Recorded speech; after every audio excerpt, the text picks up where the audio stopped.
नमस्कार विद्यार्थी मित्रांनो. आज आपण या व्हिडिओमध्ये मुंबई उच्च न्यायालय भरती जी सुरू झालेली आहे, त्या भरतीसाठी शिपाई, हमाल आणि लिपिक या पदासाठी महत्त्वाचे असणारे 20 सामान्य ज्ञानचे प्रश्न घेत आहोत. हे जे प्रश्न आहेत हे आपल्याला प्रिव्हियस क्वेश्चन पेपरमधील सुद्धा घेतलेले आहेत. सोबतच उच्च न्यायालयावर आधारित महत्त्वाचे काही प्रश्न देखील आपण घेतलेले आहेत.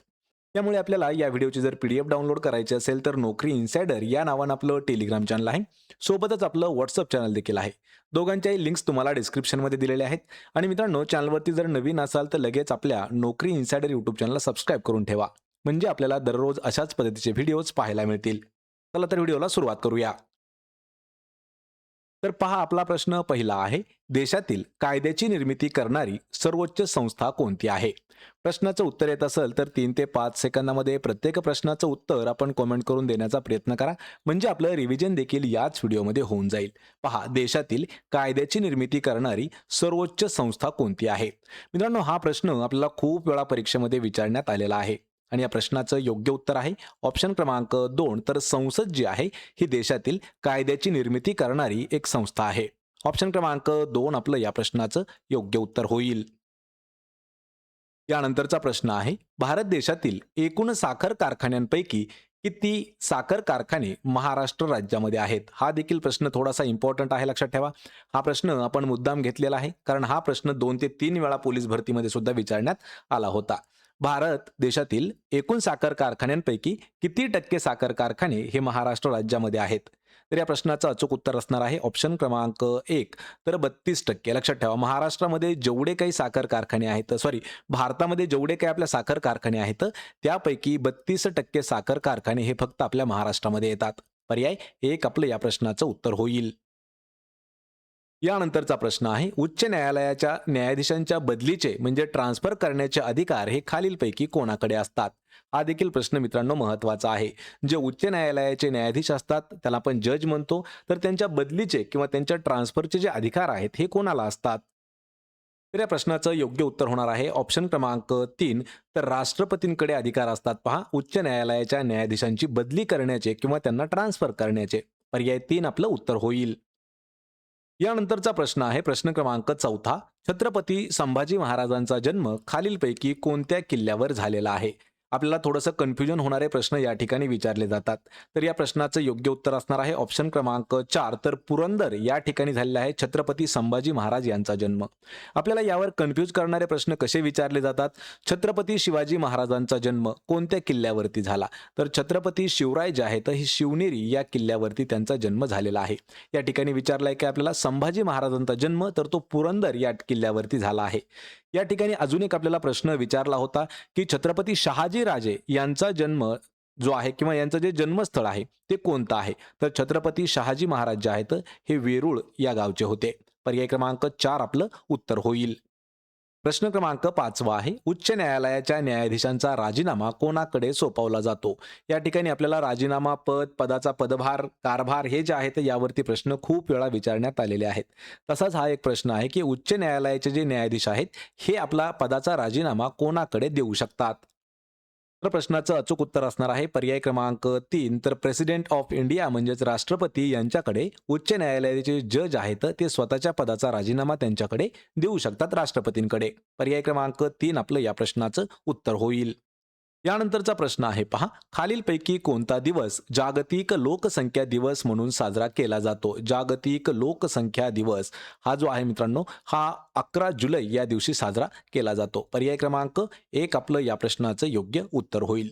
या ठिकाणी काही इम्पॉर्टंट प्रश्न आहेत पहा, आपल्याला विचारले जातात. जागतिक दिनविशेष सर्वात पहिल्यांदा विचारला जातो आपल्याला जागतिक दिनविशेषवरती. परत विचारले जातात आपल्याला राष्ट्रीय दिनविशेषवरती. तर हे जे व्हिडिओज पाहायचे असतील तर या व्हिडिओच्या लिंक्स मी तुम्हाला डिस्क्रिप्शनमध्ये दिलेले आहेत. या प्रश्नाचं उत्तर काय होईल? ऑप्शन क्रमांक 1. यानंतरचा प्रश्न आहे प्रश्न क्रमांक 7. भारतामध्ये लोक अदालत, लक्षात ठेवा, लोक अदालत याची संकल्पना सर्वप्रथम उच्च न्यायालयाच्या कोणत्या न्यायाधीशांनी मांडलेली आहे? म्हणजे सरळ सरळ प्रश्न असा विचारलाय की भारतामध्ये जे सध्या लोक अदालत सुरू आहे तर याची संकल्पना ही कोणाची होती? तर ही संकल्पना होती पी.एन. भगवती यांची. पर्याय क्रमांक 3 आपलं या प्रश्नाचं योग्य उत्तर होणार आहे. मित्रांनो, हा प्रश्न जो आहे हा एमपीएससीच्या प्री एक्झाममध्ये सुद्धा विचारण्यात आलेला होता. त्यामुळे हा प्रश्न थोडासा इम्पॉर्टंट आहे. प्रश्न क्रमांक 8वा आहे, जैतापूरचा प्रकल्प कोणत्या देशाच्या सहकार्याने राबवला गेला होता? जैतापूरला जो प्रकल्प आहे तर तो कोणत्या देशाच्या सहकार्याने बनवण्यात आलेला आहे? मित्रांनो, हा जो प्रश्न आहे हा प्रिव्हियस क्वेश्चन पेपर मधील आहे आणि या प्रश्नाचं योग्य उत्तर असणार आहे ऑप्शन क्रमांक 3, तर फ्रान्स देशाच्या मदतीने जैतापूरचा प्रकल्प जो आहे तो तयार केला गेला. पर्याय 3 आपलं या प्रश्नाचं उत्तर होईल. यानंतरचा प्रश्न आहे पहा, उपजिल्हाधिकाऱ्यांची निवड खालीलपैकी कोणती संस्था करते? हा प्रश्न खूप कन्फ्युजन करणारा प्रश्न आहे. पहा, जिल्हाधिकारी आणि उपजिल्हाधिकारी. तर सर्वात पहिल्यांदा जाणून घ्या की जो जिल्हाधिकारी असतो, जिल्हाधिकारी, तर याची जी निवड आहे, जिल्हाधिकाऱ्यांची निवड करत असतं पहा UPSC, केंद्रीय लोकसेवा आयोग. पण उपजिल्हाधिकारी जे आहेत हे MPSC थ्रू तयार होतात. म्हणजेच काय, तर राज्य लोकसेवा आयोगामार्फत ते तयार केले जातात. महाराष्ट्राचं सांगायचं झालं तर MPSC द्वारे, लक्षात ठेवा, म्हणजे राज्य लोकसेवा आयोगाद्वारे. आणि जिल्हाधिकारी कोण निवडलं जातं, तर केंद्रीय लोकसेवा आयोग त्यांना निवडत असतं. पर्याय क्रमांक 1 आपलं या प्रश्नाचं योग्य उत्तर होईल. यानंतरचा प्रश्न आहे पहा, अफूचे युद्ध म्हणून ओळखले जाणारे युद्ध डॅश या दोन देशामध्ये घडून आले होते? असे कोणते दोन देश आहेत की त्यांच्यामध्ये एक युद्ध झालं होतं, तर त्या युद्धाला अफूचं युद्ध म्हणून ओळखलं जातं आणि या प्रश्नाचं योग्य उत्तर असणार आहे पहा, चीन आणि इंग्लंड. म्हणजेच ऑप्शन क्रमांक 2 आपलं या प्रश्नाचं योग्य उत्तर होईल. चीन आणि इंग्लंड या दोन देशांच्या दरम्यान एक युद्ध झालं होतं आणि त्याला अफूचं युद्ध म्हणून ओळखलं जातं. ऑप्शन 2 उत्तर असणार आहे. यानंतरचा प्रश्न आहे, अंदमान आणि निकोबार बेटे हे कोणत्या उच्च न्यायालयाच्या अधिकार क्षेत्रामध्ये येतात? यावर सुद्धा खूप मोठे प्रश्न विचारण्यात आले होते. मित्रांनो, हा प्रश्न आपल्याला 2019ला वनरक्षकमध्ये सुद्धा विचारला होता आणि 2023ला हा पोलीस भरतीमध्ये सुद्धा विचारण्यात आला होता. जे अंदमान निकोबार बेटे आहेत तर हे जे आहेत हे कोणत्या उच्च न्यायालयाच्या अधिकार क्षेत्रामध्ये येतात? आणि हे येतात ऑप्शन क्रमांक 4, तर कलकत्ता उच्च न्यायालय जे आहे याच्या अधिकार क्षेत्रामध्ये येतात पहा अंदमान निकोबार बेटे. पर्याय क्रमांक 4 आपलं या प्रश्नाचं उत्तर होईल. यानंतरचा प्रश्न आहे पहा, राष्ट्रपतीची निवड प्रक्रियेमध्ये खालीलपैकी कोणाचा सहभाग नसतो? राष्ट्रपतीची निवडणूक, लक्षात ठेवा, किंवा राष्ट्रपती ज्यावेळेस निवडायचा असतो त्यावेळेस सुद्धा एक निवडणूक होते, पण त्या निवडणुकीमध्ये आपण कधीही सहभाग घेत नसतो. तर राष्ट्रपतीची निवड करताना लोकसभा सदस्य असतात, राज्यसभा सदस्य असतात आणि विधानसभा सदस्य असतात. म्हणजेच ऑप्शन क्रमांक 4, तर विधान परिषद सदस्य जे आहेत हे राष्ट्रपतीची निवड करण्याच्या निवडणुकीमध्ये त्यांचा समावेश नसतो. पर्याय क्रमांक 4 आपलं या प्रश्नाचं उत्तर होईल. यानंतरचा प्रश्न आहे, सचिन तेंडुलकर यांनी एकदिवसीय क्रिकेटमधील द्विशतक कोणत्या संघाविरुद्ध केले होते? सर्वात इम्पॉर्टंट प्रश्न आहे आणि हा हिस्टॉरिकल प्रश्न देखील आपण म्हणू शकतो. कारण लक्षात ठेवायचं, एक दिवसीय क्रिकेट म्हणजे काय, तर वन डे क्रिकेट, ODI म्हणतो आपण त्याला. तर वन डे क्रिकेटमध्ये सचिन तेंडुलकर यांनी 200 रन बनवले होते एकाच मॅचमध्ये. त्यापूर्वी कोणीही 200 रन बनवलेले नव्हते. म्हणजे जगातील असा पहिला व्यक्ती होता सचिन तेंडुलकर ज्यांनी सर्वात पहिल्यांदा ODI मध्ये 200 रन बनवले होते. पण प्रश्न विचारलाय की ते कोणत्या देशाच्या विरोधात बनवले होते? तर तो देश आहे पहा दक्षिण आफ्रिका. या देशाच्या विरोधामध्ये सचिन तेंडुलकर यांनी ODI मध्ये 200 रन बनवले होते सर्वात पहिल्यांदा. पर्याय क्रमांक 1 आपलं या प्रश्नाचं उत्तर होईल.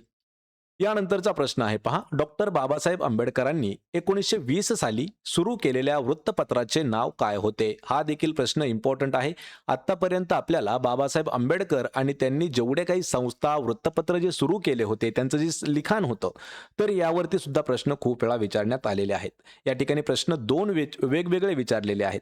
1920 साली कोणत्या वृत्तपत्राची सुरुवात केली? तर या प्रश्नाचं योग्य उत्तर असणार आहे ऑप्शन क्रमांक 2, तर मूकनायक हे जे वृत्तपत्र आहे हे बाबासाहेब आंबेडकर यांच्याद्वारे सुरू करण्यात आलं होतं आणि त्याचं वर्ष आहे पहा 1920. पर्याय क्रमांक 2 आपलं उत्तर होईल. प्रश्न क्रमांक 15वा आहे, उच्च न्यायालयाच्या न्यायाधीशांचे वेतन ठरवण्याचा अधिकार हा खालीलपैकी कोणाकडे असतो? वेतन म्हणजे काय, तर पगार. समानार्थी शब्द आहे पहा, वेतनला पगार, मासिक पगार हे जे आहेत हे वेतनसाठी समानार्थीचे शब्द आहेत. उच्च न्यायालयाच्या न्यायाधीशांचा पगार ठरवण्याचा अधिकार जो आहे हा कोणाकडे असतो? तर तो अधिकार असतो पर्याय क्रमांक 2, तर संसदेकडे अधिकार असतो. ऑप्शन 2 आपलं या प्रश्नाचं योग्य उत्तर होईल. प्रश्न क्रमांक 16वा आहे, दगडी कोळशाच्या खाणीसाठी प्रसिद्ध असलेले राणीगंज हे ठिकाण खालीलपैकी कोणत्या खोऱ्यामध्ये वसलेले आहे? आपल्याला ठिकाण विचारलं नाही, तर राणीगंज हे जे आहे हे कोणत्या खोऱ्यात वसलेलं आहे असा प्रश्न विचारलेला आहे. जे राणीगंज आहे हे दगडी कोळशाच्या खाणीसाठी खूप प्रसिद्ध आहे. आणि हे राणीगंज असणार आहे पहा ऑप्शन क्रमांक 2, तर दामोदर खोऱ्यामध्ये ते वसलं आहे. पर्याय क्रमांक 2 आपलं उत्तर होईल. यानंतरचा प्रश्न आहे, खालीलपैकी कोणत्या उच्च न्यायालयाचे खंडपीठ पोर्ट ब्लेअर या ठिकाणी स्थित आहे? पहा, पोर्ट ब्लेअर ही कशाची राजधानी आहे हे मला आपण कमेंट करून मित्रांनो लवकर सांगा, कारण हा प्रश्न देखील इम्पॉर्टंट असणार आहे. तर उच्च न्यायालयाचं जे खंडपीठ आहे हे पोर्ट ब्लेअरमध्ये सुद्धा आहे, पण ते कोणत्या उच्च न्यायालयाचं खंडपीठ आहे? तर ते आहे कलकत्ता उच्च न्यायालयाचं खंडपीठ. पर्याय क्रमांक 3 आपलं या प्रश्नाचं योग्य उत्तर होणार आहे. यानंतरचा प्रश्न आहे, खालीलपैकी कोणत्या वर्षी भारतात पहिल्यांदाच विधी आयोगाची रचना करण्यात आली होती? पहा, विधी आयोग याची रचना जी आहे ही भारतामध्ये कधी करण्यात आली होती? आणि या प्रश्नाचं अचूक उत्तर असणार आहे ऑप्शन क्रमांक 4, तर 1955 1955 या वर्षी पहिल्यांदा भारतामध्ये विधी आयोग जे आहे हे स्थापन करण्यात आलं. पर्याय क्रमांक 4 आपलं या प्रश्नाचं उत्तर होईल. यानंतरचा प्रश्न आहे, भारतीय अवकाश संशोधन संस्था ज्याला आपण इस्रो म्हणतो, इंडियन स्पेस रिसर्च ऑर्गनायझेशन, याचं जे मुख्यालय आहे हे कोणत्या ठिकाणी स्थित आहे? इस्रोचं मुख्यालय आपल्याला विचारलेलं आहे. मित्रांनो, आतापर्यंत हा प्रश्न आपल्याला 16 वेळापेक्षा जास्त वेळा विचारण्यात आलेला आहे. तर भारतीय अवकाश संशोधन संस्था त्याला आपण इस्रो म्हणतो, याचं मुख्यालय जे आहे हे बँगलोर किंवा बंगळुरू या ठिकाणी स्थित आहे. जर आपल्याला राज्य विचारलं तर हे कर्नाटक या राज्यामध्ये स्थित आहे. पर्याय क्रमांक 2 आपलं या प्रश्नाचं उत्तर होईल. यानंतरचा प्रश्न आहे पहा, सन 1938 मध्ये नेताजी सुभाषचंद्र बोस यांनी कोणाच्या अध्यक्षतेखाली राष्ट्रीय नियोजन समितीची स्थापना केली होती? या ठिकाणी सुद्धा आपल्याला 2 प्रश्न तयार होतात. सर्वात पहिला प्रश्न होतो की कोणी राष्ट्रीय नियोजन समितीची स्थापना केली होती? तर ही केली होती सुभाषचंद्र बोस. पण या ठिकाणी प्रश्न विचारलाय की कोणाच्या अध्यक्षतेखाली? ही केलेली आहे 1938 या वर्षी आणि अध्यक्ष होते त्याचे पंडित नेहरू. पर्याय क्रमांक 3 आपलं या प्रश्नाचं योग्य उत्तर होणार आहे. मित्रांनो, हा प्रश्न सुद्धा थोडासा इम्पॉर्टंट आहे, लक्ष द्या. आपल्याला प्रत्येक व्हिडिओची PDF सुद्धा फ्रीमध्ये डाउनलोड करता येईल. त्यासाठी आपलं टेलिग्राम चॅनल जाऊन जॉईन करा. तर मित्रांनो, हे होते महत्त्वाचे 20 प्रश्न, जे आपल्याला कसे वाटले हे मला कमेंट करून नक्की सांगा आणि 20 पैकी किती प्रश्नाची उत्तरं देता आले हे सुद्धा कमेंटमध्ये सांगा. व्हिडिओ जर आवडत असतील तर व्हिडिओला लाईक करा, मित्रामध्ये व्हिडिओ शेअर करा आणि आपल्या नोकरी इन्साइडर यूट्यूब चॅनलला सबस्क्राईब करून ठेवा. प्रत्येक व्हिडिओची PDF अगदी जशास तशी आणि फ्रीमध्ये जर मिळवायची असेल तर आपलं टेलिग्राम चॅनल जॉईन करा. त्याचीही लिंक तुम्हाला डिस्क्रिप्शनमध्ये दिलेली आहे. आपण भेटूया पुढच्या एका अशाच नवीन व्हिडिओमध्ये. तोपर्यंत जय हिंद, जय महाराष्ट्र.